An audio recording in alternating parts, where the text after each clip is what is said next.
Hello मित्रांनो, कसे आहात तुम्ही सर्व? आनंदी ना? आनंदी तर असालच. मी अनुश्री तुम्हा सर्वांचे पुन्हा एकदा आपल्या गेमिंग विथ अनु या यूट्यूब चॅनलवर स्वागत करते. मित्रांनो, आज आपण एका नवीन रूटवर जाणार आहोत आणि तीही आपल्या PS6 लालपरीने. सो बघूया आज कोणता रूट आहे. अच्छा, तर बोरिवली ते सावंतवाडी असा आजचा आपला रूट आहे. पण खरंच बोरिवली ते सावंतवाडी असाच रूट होतो की अजून कोणता रूट होतो? सो या ठिकाणी बसमध्ये आपण बसलेलो आहोत आणि पॅसेंजरला घेऊन आपण आपल्या प्रवासाला सुरुवात करूया.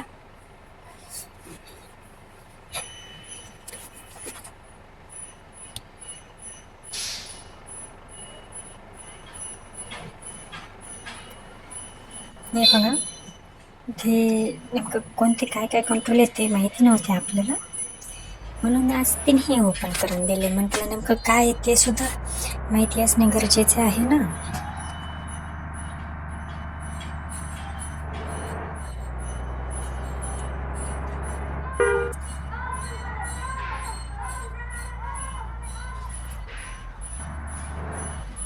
आणि अशा प्रकारे बस स्टँडमधून आपण बाहेर आलेलोच आहोत.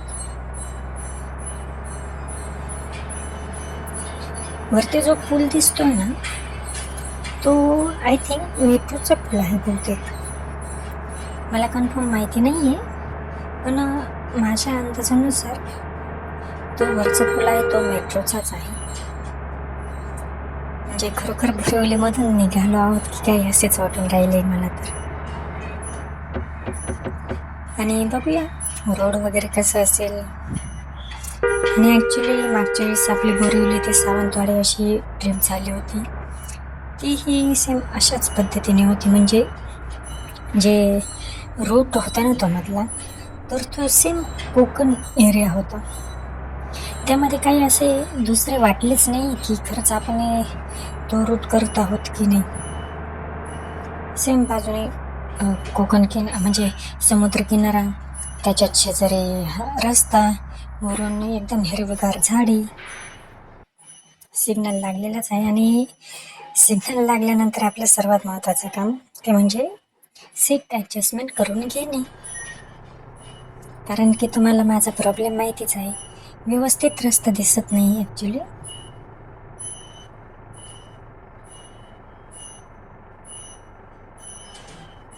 मी हळूहळू एक्सेलरेशन देत आहे, पण सिग्नल तर काही मिळून नाही राहिले. त्यामुळे अतिघाई संकटात नाही असा प्रॉब्लेम नको व्हायला. त्यामुळे थोडंसं होऊन देऊ, ग्रीन सिग्नल होऊन देऊ. झालं, ग्रीन सिग्नल इथून मिळालेलंच आहे. ओ नो शिट, काय मूर्ख माणूस आहे बरं. म्हणजे आम्हाला ग्रीन सिग्नल मिळाला आणि हाच मूर्खासारखा ओव्हरटेक करून राहिला मावळट. जाऊ दे, आपण आपला मूड का खराब करून घ्यायचा. अशा मूर्ख माणसांच्या नादी लागून आपण आपला प्रवासाचा आनंद खराब करणे हे केवळ मूर्खपणाचे लक्षण आहे ते. झाले, इथून फ्लायओव्हरला सुरुवात झाली आहे आणि फ्लायओव्हर आला म्हणजेच आपण हे शहर मागे सोडून म्हणजे शहर मागे सोडून इथे गावाकडच्या रस्ते लागतो. आणि हे बघितलं, शेजारीच मोनोरेल आहे. तुम्हाला मी एका व्हिडिओमध्ये सांगितले होते की मला जेव्हा शक्य होईल ना तेव्हा आपण नक्कीच मोनोरेल मी तुम्हाला दाखवण्याचा प्रयत्न करेल. नाच बघितलं, मोनोरेल आपल्या शेजारीच आहे आणि त्याच्या शेजारी आपली गाव. बघूया, चला आपण बघूया कोण अगोदर पोहोचते ते. आणि अशा प्रकारे आपल्या लालपरीने बघता बघता त्याला एकदम इझिली ओव्हरटेक केलेलीच आहे. ओव्हरटेकच्या नादात कुठेही धडकायला नको, बस याची सुद्धा खबरदारी घेणे गरजेचे आहे. कारण काय, रेस्ट राहील, रेस्टच्या ठिकाणी पण उगीच प्रवासात काही प्रॉब्लेम नको. म्हणून एकदम छान असे कंट्रोल असल्याने मी आहे, म्हणजे व्यवस्थित पद्धतीने अजून तरी प्रवास सुरू आहे. कुठेही काही प्रॉब्लेम आलेला नाही. हे बघा, आणि शेवटपर्यंत आपली लालपरी पुढेच होती. आता संपलं लालपरीचा आणि मेट्रोचा म्हणजे मोनोरेलचा विषय संपला की गेली सरळ निघून आणि आपण आलो खेड्याकडे म्हणजे आपल्या ज्या मेन ठिकाणी जायचं आहे तिथे नको.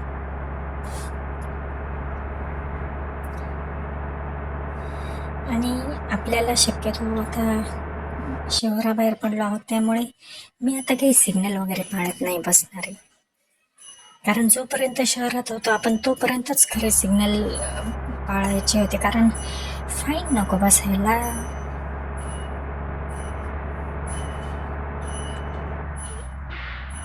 आणि इथे बघितले एकदम छान असे वातावरण तयार झाले. दुपारची वेळ आहे, सकाळी आपले डिपार्चर टायमिंग होता, म्हणजे एकदम सकाळी देखील नव्हतं. 10-10:30च्या वेळेस म्हणजे त्या सुमारासच आपला डिपार्चर दिलेला होता.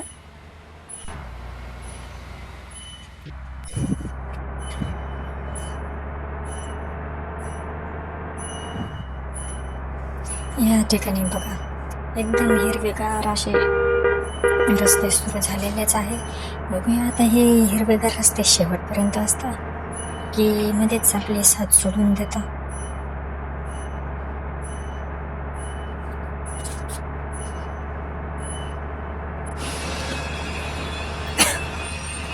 मित्रांनो, आता मी बघूच शकतो पूर्ण छान अशा पद्धतीने आपण नृत्य करतच आहोत, पण या ठिकाणी काही प्रॉब्लेम येऊन राहिले.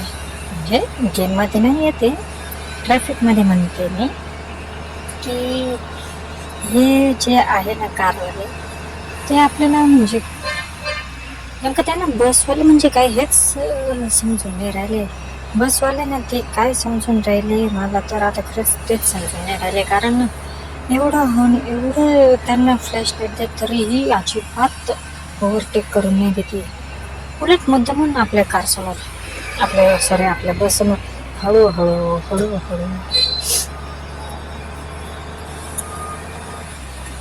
काही हरकत नाही, येईल आपले पण दिवस, आपण पण कारमधूनच प्रवास करू. आणि मला तर माहिती आहे की तो दिवस आता काही फारसा लांब नाही. लवकरात लवकर आपण आपल्या स्वतःच्या कारने सुद्धा प्रवास करणारच आहोत. फक्त जास्त नाही, थोडे दिवस तुम्हाला बसने प्रवास करायचा आहे.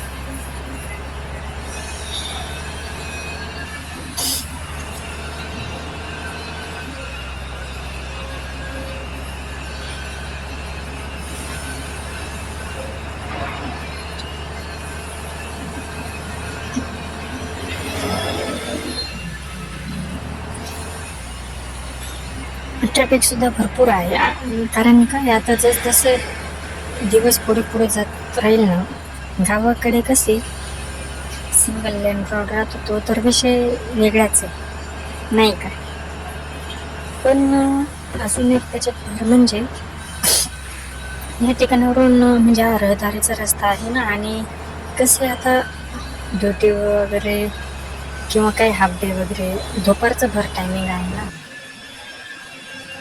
त्यामुळे गर्दी वगैरे तर राहणारच. फायनली मित्रांनो आलो एकदाच आपण हायवेवर. आता हा हायवे शेवटपर्यंत असंच राहणार आहे, फक्त थोडासा लांब थोडासा मधला काही पॉईंट असेल ना तिथे आपल्याला हायवे सोडावे लागणार आहे. आणि या ठिकाणी एक टोल नाका आलेला आहे, बघूया आज काही प्रॉब्लेम येईल. हे मी या गोष्टी म्हणते कारण जेव्हा आपण टोल नाक्यावर जातो ना, आपल्याला 100% प्रॉब्लेम येतो म्हणजे हो बघितले. या वेळेस मात्र काहीही अडचण आली नाही आणि टोल देखील एकदम व्यवस्थित पद्धतीने आपला क्रॉसिंग झालेला आहे टोल नाक्याच देखील. आणि इथून बस एकदम सुसाट वेगाने जाणार आहे. बघूया किती स्पीडने आपले BS6 पळते आज.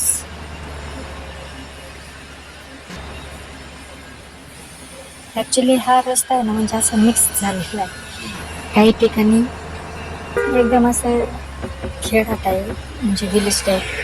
काही ठिकाणी एकदम direct high five city, metro वगैरे. आणि काही ठिकाणी अशी एक्सप्रेस आहे. मी पूर्ण मॅपचं नाही म्हणते, आजच्या ट्रिपमध्ये सांगते. कारण आज निघालो आपण तेव्हा मेट्रो सिटी म्हणजे मुंबईतूनच काय आपले एंट्री बाहेर होते एकेकाने. अशा पद्धतीने तिथला तो माहोल होता. मग अशी जेव्हा रोडला होतो तेव्हा असे वाटेल की कोणत्या तरी खेड्यात चाललेलो आहोत. आणि आता म्हटलं तर तो विषय राहू द्या, हे आपल्याला जागा का नाही देऊन राहिले ओव्हरटेकसाठी. मी केव्हाच याला हॉर्न देते, फ्लॅश लाईट देते, पण हा मात्र एकदम जसं काही घरचा रस्ता आहे की काय. एक तर ट्रकवाला त्याला काही ओव्हरटेक म्हणजे त्या लेनला येऊन देत नाही आहे. आणि बघा, ओ शिट, मूर्ख कुठला तर.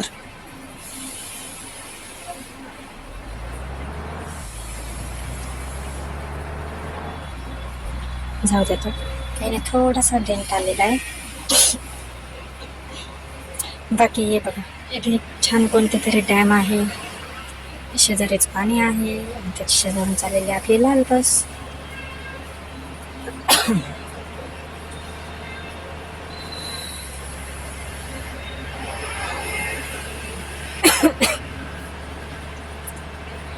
सॉरी मित्रांनो. तर मी हे म्हणत होते, हे बघा कसं एकदम छान पद्धतीने ओव्हरटेक करत चाललेले आहे. हा पुन्हा आलं का आपल्यासमोर. हा काय आपल्याला पुढे जाऊन दिलं असेल तरी मला काही वाटून नाही राहिलं. त्यांचा इगो हर्ट होतो की काय असे फोर व्हीलरवाले आपल्याशी ट्रीट करतात दरवेळेस.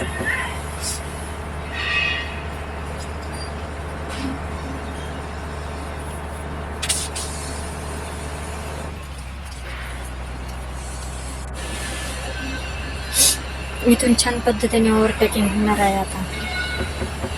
बघा, याने देखील आपल्याला जाण्यासाठी चान्स दिलेला आहे, पण नाही थोडेसे आपल्याला कंट्रोल करावे लागणार आहे. कारण अति उत्साहाच्या आहारी जाऊन जर आपण एक्सेलरेशन वाढवले आणि बस जर थोडीशी पण कंट्रोल झाली नाही ना, ती 3 ठिकाणी धडकेल.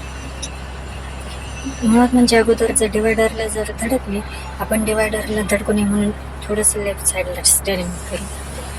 लेफ्ट साईडला फिरवले म्हणजे ती बसला जाऊन धडकेल, परत डिवायडरला येऊन धडकेल. त्यामुळे थोडासा लेट तर लेट, काय हरकत नाही. जास्तीत जास्त काय होईल, 5-1 मिनटं लेट होईल, पण आपला प्रवास सुखाचा होईल ना, आपल्याला हे महत्त्वाचे आहे.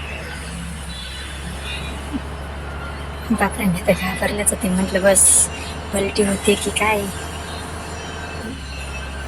पण नाही. तुमची ड्रायव्हर चॅम्पियन आहे ना एवढी, अशी कशी बस पलटी होऊन देईल. मला माहिती आहे तुम्ही हसतच असणार, कारण की आजपर्यंत अशी एकही ट्रिप झालेली नसेल की ज्याच्यात आपण कुठेही धडकलेलं नसेल. पण तरी माणूस आहे ना राव, मी पण थोडंफार चुकी माझ्याकडून देखील होणारच.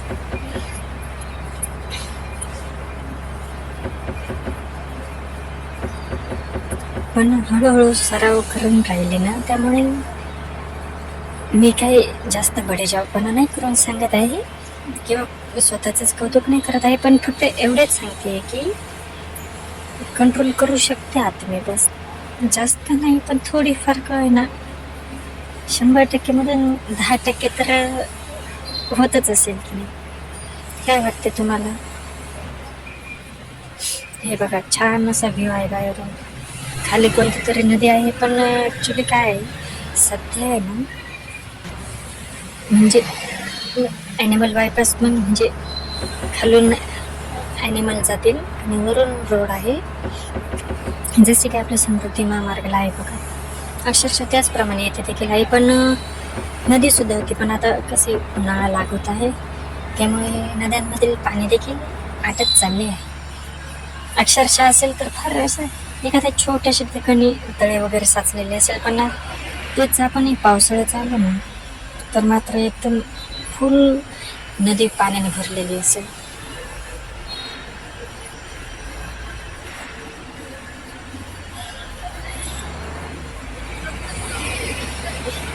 या ठिकाणी टोल भरण्याची गरज नव्हती, कारण मागेच आपण 5,000 रुपये टोल भरलेला आहे पूर्ण रस्ते यूज करण्याचे. विचार करा म्हणजे केवढा खर्च होऊन राहिला आहे आपल्या दिवसेंदिवस, आणि तेवढी इन्कम सुद्धा नाही आहे. म्हणजे खर्चाच्या दुपटीने जवळपास आपलं उत्पन्नाच्या दुपटीने आपला खर्च होत आहे. काय हे काय यांचं नेहमीच असते.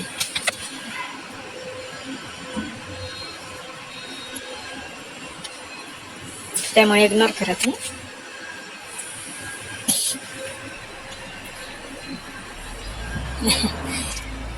मॅप लोडिंग केले की बस थांबून गेली, काही समजलं नाही. बघा मगाशीच बोलले होते की नाही, आजचा आपला रुटीस कसा आहे यावं, म्हणजे काही ठिकाणी आता आपण आलो बघा, केवढा मोठा एक्सप्रेस वे होता तो. निघालो तेव्हा काय ना कसं एकदम मेट्रो सिटी वगैरे, आणि आता बघा पूर्ण खेड्यातून चाललो आहोत. जसं काय म्हणजे खरोखर आपला तसाच प्रवास होते की काय. पण जसं की मी मागे सांगितलेच होते, बसची जी नेमप्लेट आहे ना त्याच्यावरून डिसाईड न करता आपण डायरेक्ट प्रवास करूया, म्हणजे कसे जास्त टेन्शन सुद्धा नाही राहणार. काय वाटतं तुम्हाला? म्हणजे जरी एखाद्या वेळेस फॉर एक्झाम्पल आपण असा प्रवास घेऊया, मुंबई बेंगलोर असा रूट घेऊया, तर त्याच्यात जरी कितीही हे असले ना, काय म्हणतात, जंगलमधून जाऊ, घाटामधून जाऊ किंवा कशातूनही जाऊ, तर तेव्हा पण आपल्याला काहीच वाटणार नाही. कारण काय आपण असं ठरवलेलं नसेल की नाही असा प्रवास होणार आहे की तसा प्रवास होणार आहे.